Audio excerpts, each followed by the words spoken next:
On a busy city bus, a young boy named Carter remained seated when an elderly man, leaning on his cane, slowly boarded. People around Carter exchanged glances, waiting for the boy to move out of the priority seat. However, Carter held on to the seat, unmoving and resolute. When the old man asked for the seat, and Carter told him no, the rest of his heartfelt words quickly turned the silent judgment into a wave of tears among the passengers. "No," everyone on the bus heard Carter say. The onlookers had to hold in a gasp at this. The young boy was seated on a priority seat, one meant for people who had difficulty standing. The elderly man was definitely in that category, and everyone could see that, while the boy looked perfectly healthy. The old man staggered at the boy's refusal, but that didn't deter him. "What did you say, boy? I must have misheard you." "I have trouble hearing sometimes." The older man, named Eric, laughed, thinking he had misheard Carter. The boy looked up at him, his face stern and with a tinge of nervousness on it, as he shook his head stubbornly. "I said no," Carter said, enunciating his words more. Eric's bushy gray eyebrows shot up at this as he gripped his cane a bit tighter. Eric sought more support from a railing as the bus began moving again. His balance wasn't what it used to be. "Kid, get off that chair," a middle-aged woman said, who pushed herself to the front to be closer. However, Carter, again, shook his head at these words. "No," he said, as he shook his head. "I cannot leave this chair." But why couldn't Carter leave the priority seat? What would the other passengers do with this dilemma? And most importantly, what could he possibly say to move everyone to tears? Carter had boarded the bus around 15 minutes before, a moment when the bus wasn't as busy as it would soon be. He had gotten clear instructions, and when he saw the seats with the small pictograms depicting the elderly, handicapped, and pregnant people, he knew that was where he must go. He climbed on, putting his little backpack on his lap, his feet dangling above the ground. Carter had just been staring ahead, or out of the window. He hadn't seen nor felt the looks he was getting as various adults were giving the kid some looks. "Where are his parents?" a woman had whispered to her friend as the two of them looked through the bus, hoping to find someone resembling the boy. The woman had even gone over to the boy, wanting to help if he needed it. "Are you all right? Where is your mommy?" she asked as she went down to his level, a kind smile on her lips. However, she got a reaction she certainly hadn't expected, as Carter simply turned away from her, now looking out of the window. The woman stood back up, partially aghast by the boy's foul manners. "There is no hope for the future of the youth, certainly no respect to their elders," she said, agitated about being slighted by a kid who couldn't be older than 4 years old. The lady wasn't the only one talking about Carter either. As with each stop, the bus started to become fuller and fuller. The bus, which had been nearly empty upon Carter's arrival, was now nearly full. All the seats had been taken during the few stops that it had made. A few people were standing, and some newcomers gave Carter a confused look as they entered the bus, but thought nothing of it. Only Emery, the lady who had gone up to Carter, and her friend who had gotten on the bus before Carter knew that he was there unsupervised. Everything seemed to be going swimmingly for Carter, too, as he ignored the looks he was given. People stopped walking on occasion, but when he didn't pay them any mind, they continued on, and just remained standing on the bus. They weren't people described on the icons, so he wasn't obliged to stand. He would almost have gotten away with it if it hadn't been for the elderly man boarding the bus. The bus stopped at a bus stop on his route, when an older gentleman holding a cane entered. It was clear to anyone who was watching that the man had mobility problems. After paying for his ticket, he slowly made his way through the aisle, stopping by Carter's seat. "I'm sorry, young man, but could you maybe give me your seat?" Eric, the elderly man asked. He had expected the boy to comply. He could never have guessed what he actually did. Carter quietly looked up at Eric, hesitating before shaking his head and refusing to give up the seat. The boy's eyes met the old man's, and for a moment there was an unspoken exchange. Carter's face was set, his small hands gripping the seat as if holding on to something precious. The bus lurched forward slightly, causing Eric to grip his cane tighter. Passengers continued to watch, their curiosity piqued by the unusual standoff between the young boy and the elderly man. Eric, thinking Carter hadn't heard, repeated his request louder. But Carter shook his head again and firmly said, "No. Young man, please." Eric's voice trembled slightly, a mix of frustration and surprise. Carter, with a determined look, repeated, "No, sir, I can't." The firmness in his voice left no room for argument. Murmurs began to spread among the passengers, a low hum of disbelief and confusion filling the bus as everyone wondered why Carter was so adamant. Passengers around them gasped in shock at Carter's blunt refusal, exchanging puzzled and disapproving glances. A middle-aged woman whispered to her friend, "What kind of child is this?" Another man shook his head, muttering, "Kids these days." The atmosphere grew tense as more eyes focused on the young boy and the elderly man. Carter remained seated, his expression resolute, while Eric stood there, baffled, and trying to make sense of the boy's behavior. Eric leaned heavily on his cane, visibly surprised and taken aback by the young boy's stubborn refusal. His knuckles whitened as he gripped the cane, trying to steady himself. "Son, I really need to sit," he said, his voice softer now, almost pleading. But Carter didn't budge. His eyes were fixed straight ahead, avoiding the gazes of the disapproving passengers. The bus continued to jostle, making it harder for Eric to keep his balance. Eric was stunned by Carter's refusal, and as the bus jerked forward, he nearly lost his balance. He stumbled slightly, catching himself just in time. The bus hit another bump, and Eric wobbled again, looking like he might fall any second. Carter glanced up, his face showing a flicker of concern, but he remained in his seat. The tension in the air was palpable, everyone holding their breath, unsure of what would happen next.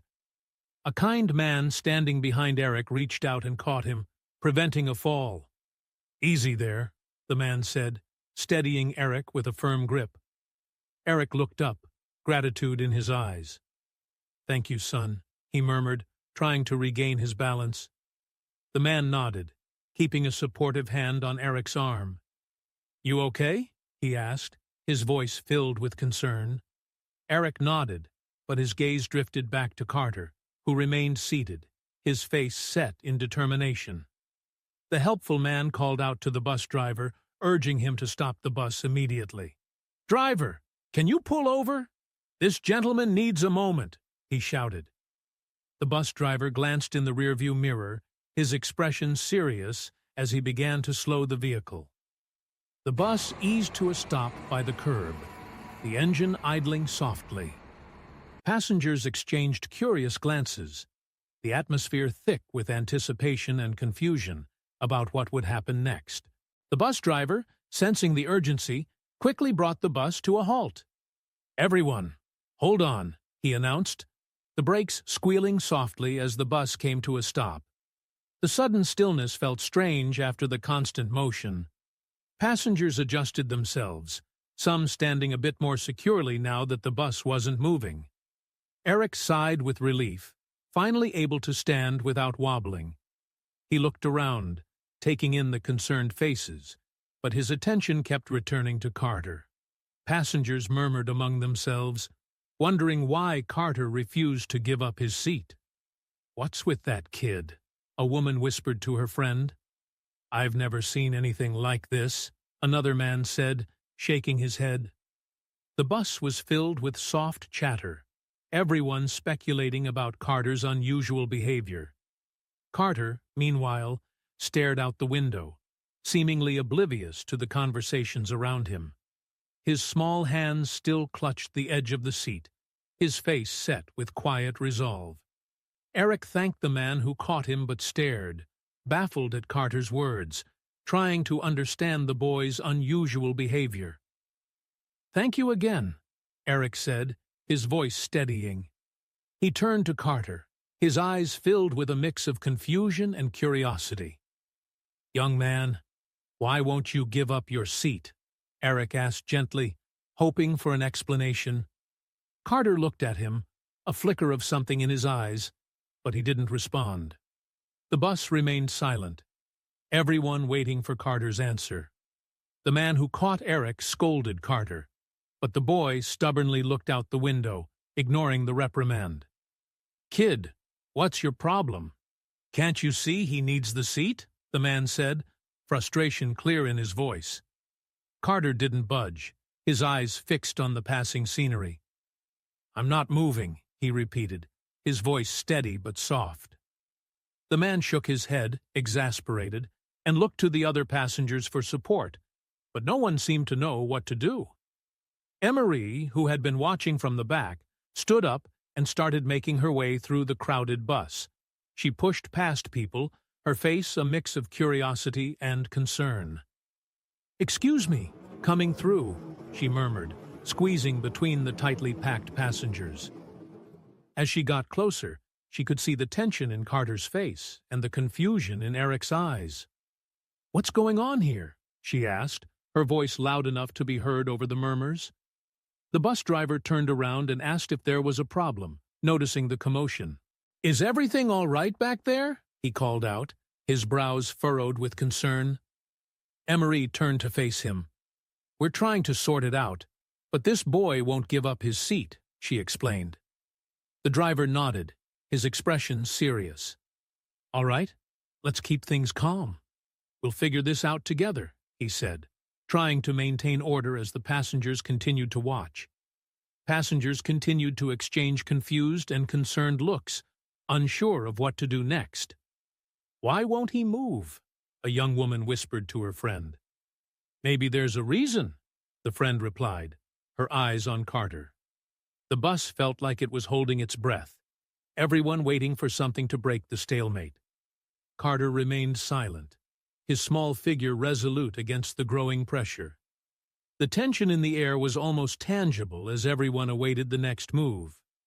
Emery approached Carter and asked him to stand, but he firmly refused, saying he couldn't leave the seat. "Sweetie, you need to stand up now," she said gently, bending down to his level. Carter shook his head, his eyes wide but determined. "I can't. I have to stay here," he insisted. Emery frowned, puzzled by his insistence. "Why, honey? What's so important about this seat?" she asked. But Carter just looked away, his grip on the seat tightening. The passengers were puzzled by Carter's insistence and began to question Emery, assuming she was his mother. "Why won't your son move?" a man asked, his tone sharp. Emery shook her head. "He's not my son," she replied, but the questions kept coming. "Then, whose is he?" someone else demanded. The bus buzzed with confusion and frustration, the passengers desperate for answers. Carter stayed silent, his eyes still fixed on the window, his grip on the seat unyielding. Emery clarified that she wasn't Carter's mother, leaving everyone even more confused. "I don't know him," she explained, her voice louder to be heard over the murmurs. "I was just trying to help." The passengers exchanged bewildered glances. "If she's not his mother, then where are his parents?" someone whispered. The air felt thick with unanswered questions, the tension growing with each passing second. Carter continued to ignore the chaos around him, his focus unwavering. People started whispering among themselves, wondering why Carter was so adamant about staying in the seat. "What's his deal?" a teenager muttered to her friend. "Maybe he's scared," the friend suggested. The theories flew around the bus, each more far-fetched than the last. Maybe he's running away, an elderly woman said, shaking her head. The uncertainty was palpable, everyone speculating about the boy's mysterious behavior. Carter remained silent, his expression a mix of determination and unease. Emery stood by Carter, trying to figure out how to resolve the situation without causing more trouble. She knelt beside him again, her voice gentle. "Honey, we just want to help.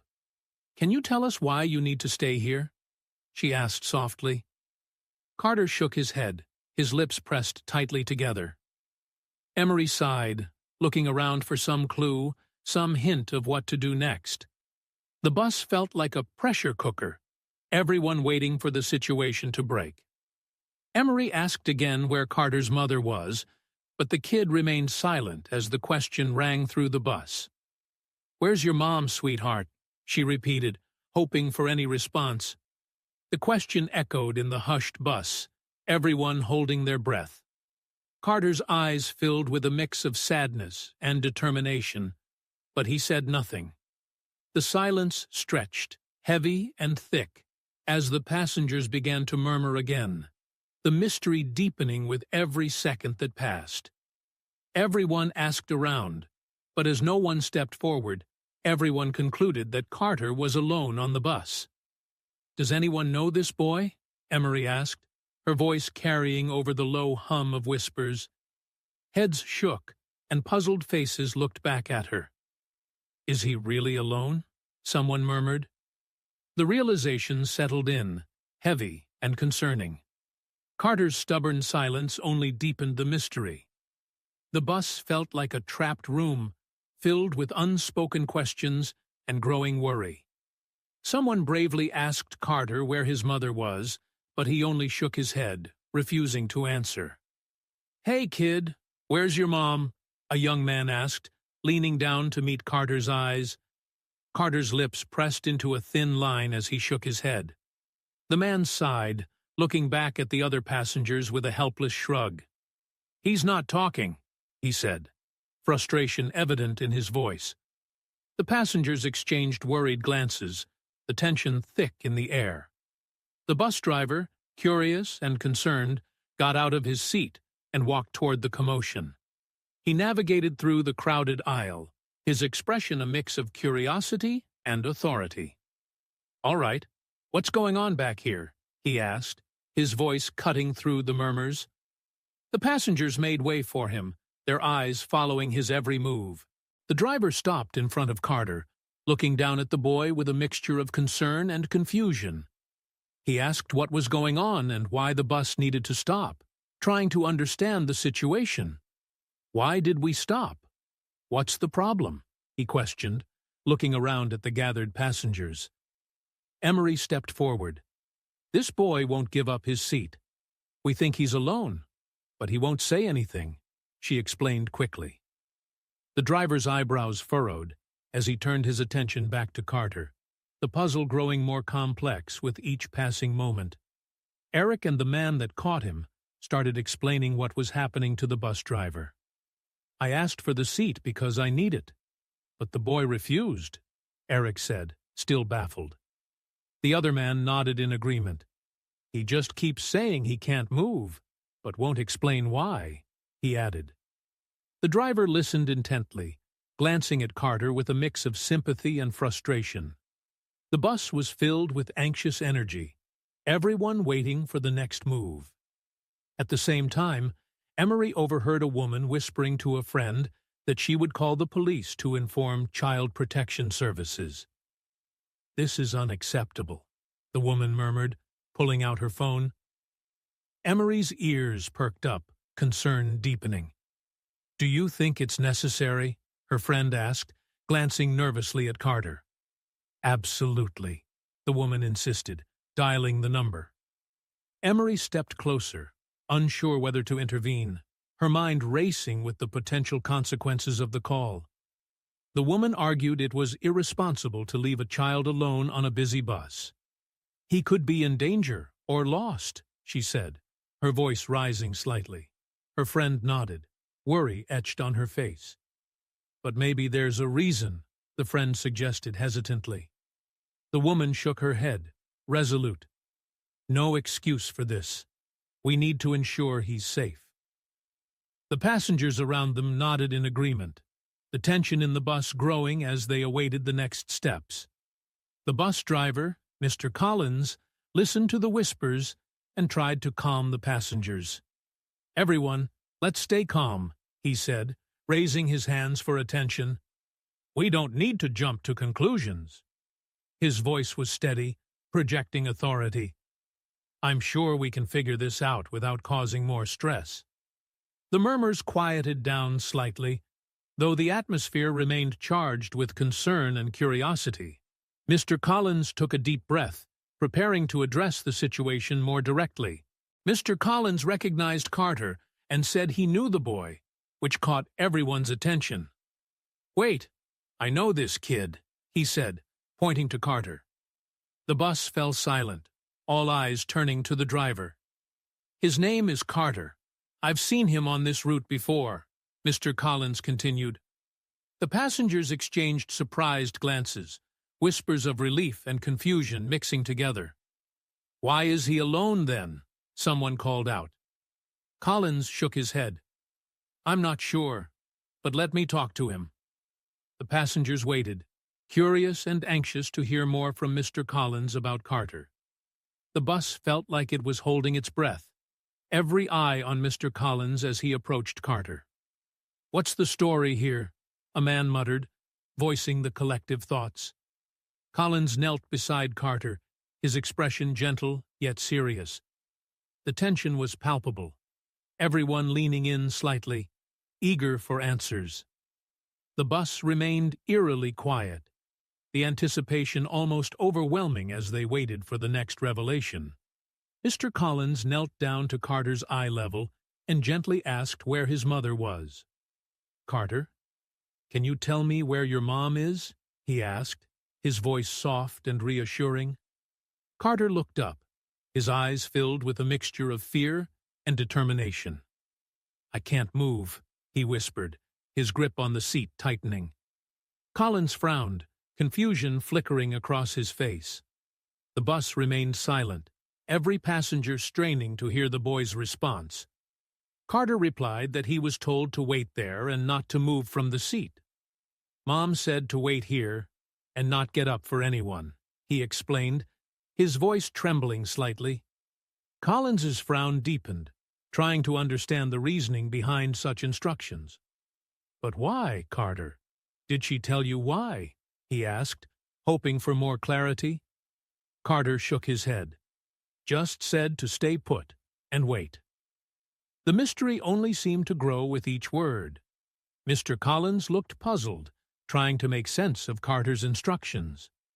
Why would she tell you that? He muttered, almost to himself. He glanced around at the other passengers, who were watching intently, their faces mirroring his confusion. There must be a reason, he said, thinking out loud. The bus felt like a pressure cooker, the tension building as everyone waited for the next piece of the puzzle to fall into place. Suddenly, sirens wailed in the distance, interrupting the conversation. Heads turned, and murmurs spread through the bus like wildfire. Is that for us? Someone asked, panic creeping into their voice. Collins stood up, his expression shifting from confusion to concern. Everyone, stay calm, he urged, but the anxiety in the air was palpable. The sound grew louder, closer, the flashing lights visible through the bus windows, casting an eerie glow inside. The bus driver asked the passengers who had called the police, feeling the tension rise. All right, who made the call? He asked, his voice firm but edged with worry. The passengers exchanged nervous glances, some looking down to avoid eye contact. We need to know, Collins pressed, trying to maintain control of the situation. The bus was filled with an uneasy silence, everyone waiting to see who would step forward and what would happen next. The woman behind Emery raised her hand, explaining she called the police for the child's protection. I did it, she said, her voice steady. I thought it was the right thing to do. He's just a kid, and he's alone." The passengers turned to look at her, a mix of relief and anxiety on their faces. "We need to make sure he's safe," she added, glancing at Carter, who was now visibly distressed by the escalating situation. Carter looked visibly stressed, muttering to himself as the situation escalated. "I can't move." "Mom said to stay," he whispered, his eyes darting around the bus. His small hands gripped the seat tighter, knuckles white with tension. Emery noticed his distress and knelt beside him again. "Carter, it's going to be okay," she said softly, trying to calm him. But Carter just shook his head, his anxiety growing with every passing moment. Police officers entered the bus, immediately asking questions to understand what was happening. "What's going on here?" one officer demanded, his eyes scanning the crowded bus. The passengers started talking all at once, a cacophony of voices explaining the confusion. "Everyone, one at a time," the officer shouted, trying to restore order. Another officer approached Mr. Collins, who began explaining the situation with Carter, his voice calm but urgent. Passengers pointed out Carter and explained the confusion about him being alone. "That's the boy," a man said, pointing towards Carter. "He's been sitting there, and he won't move. We don't know where his mother is." The officers nodded, their faces serious as they took in the information. "All right, let's get to the bottom of this," one of them said, moving towards Carter with a determined look. The bus was silent, everyone waiting to see what would happen next. The officers approached Carter, trying to calm him and get more information. "Hey there, buddy," one of them said gently, crouching down to his level. "We just want to help. Can you tell us where your mom is?" Carter's eyes welled up with tears, his small body trembling. I can't," he stammered. The officer placed a reassuring hand on his shoulder. "It's okay. You're not in trouble. We just need to know what's going on." The bus held its breath, waiting for Carter's response. Carter burst into tears, insisting his mother didn't abandon him and he was following her instructions. "She told me to stay here," he sobbed, his voice breaking. "She didn't leave me." The officers exchanged looks, their expressions softening. One of them gently patted Carter's back, trying to comfort him. "It's all right, Carter," the officer said soothingly. "We just want to make sure you're safe." The bus was filled with a tense silence, everyone feeling the weight of the moment.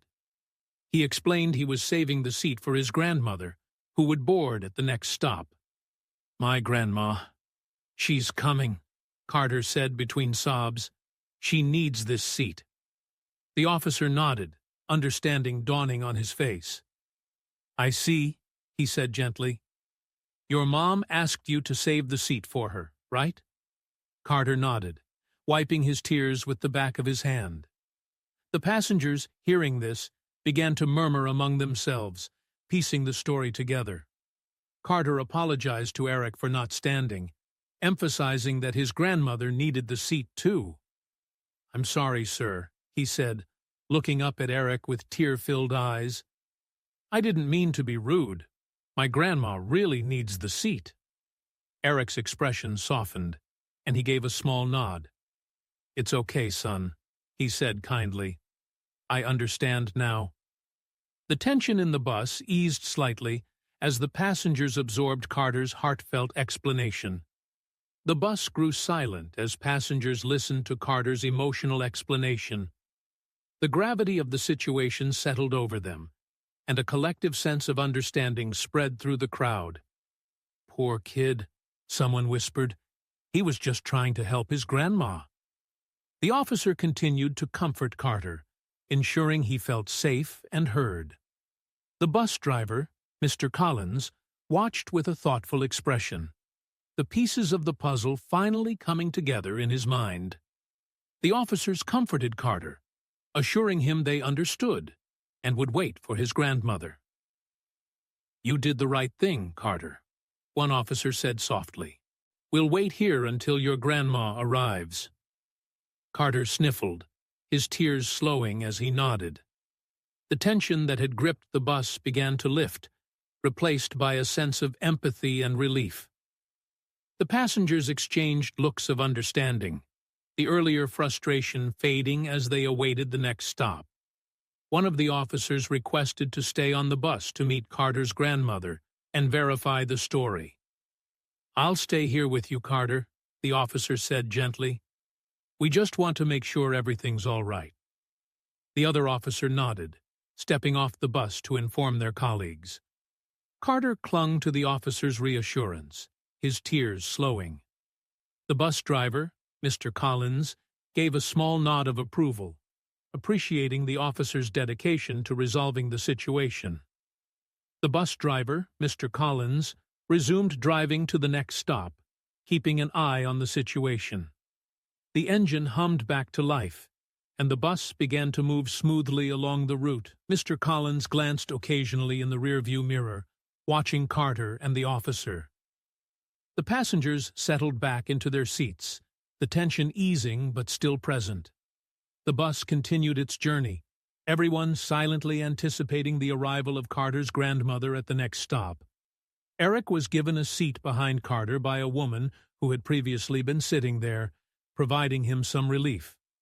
"You take this seat," she said kindly, helping him settle down. Eric sighed, easing into the seat and stretching his legs. "Thank you," he murmured, grateful for the kindness. He glanced at Carter, a soft smile playing on his lips. "It'll be all right, kid," he said quietly, hoping to offer some comfort. Carter nodded slightly, still visibly shaken. The bus finally reached the next stop, where a very old lady boarded, looking concerned. She moved slowly, leaning on her cane, her eyes scanning the bus until they landed on Carter. Her expression shifted from worry to relief, then back to concern, as she noticed his tears and the police officer beside him. The passengers watched her, their curiosity piqued, and their hearts softening at the sight of her frail figure. The old lady immediately approached Carter, asking what was wrong and comforting him. "Oh, my dear boy, what happened?" she asked, her voice filled with concern and love. She gently stroked his hair, trying to soothe him. Carter leaned into her embrace, his sobs slowly quieting. "Grandma, I'm so scared," he whispered, his voice trembling. The officer stood by, giving them space, but ready to step in if needed. The passengers watched, their hearts softening at the tender scene. Carter, still in tears, told his grandmother he was afraid the police would take him away. "I thought they would take me because I didn't listen," he said, his voice breaking. His grandmother hugged him tighter, her eyes welling up with tears. "Oh, sweetheart, no one's taking you away," she reassured him. "You did exactly what I asked. You were so brave." She looked up at the officer, who nodded in understanding, ready to hear her explanation. The grandmother explained everything to the police officer, clarifying the situation. "I told Carter to stay in the seat and wait for me," she said. "I have trouble walking, and I didn't want him standing and losing the seat. He was just following my instructions." The officer listened carefully, nodding. "I understand, ma'am. It sounds like Carter was just trying to help," he said, smiling gently at the boy. The tension in the bus eased as the explanation settled in. Passengers were moved by Carter's determination to save the seat for his grandmother. "What a sweet kid," someone whispered. "He was just trying to help." Murmurs of approval and empathy spread through the bus. The earlier frustration was replaced by admiration for the young boy's dedication and love for his grandmother. People began to smile, the atmosphere shifting to one of warmth and understanding. Carter looked around, feeling the change in the air, and managed a small, relieved smile. The atmosphere on the bus softened as people realized the boy's good intentions, and the bus continued on, and Carter and his grandmother eventually got off. "Thank you, everyone," his grandmother said, as they made their way to the door. Carter held her hand tightly, his fears now a distant memory. The passengers waved and smiled, their hearts warmed by the touching display of love and loyalty. As the bus pulled away, everyone felt a little lighter, reminded of the simple power of family. You like this touching and surprising story? If so, we invite you to leave us a comment expressing your opinion. If you want to continue enjoying inspiring stories like this one, subscribe to our channel or check out the other videos shown at the bottom of the screen. Thank you for your cooperation.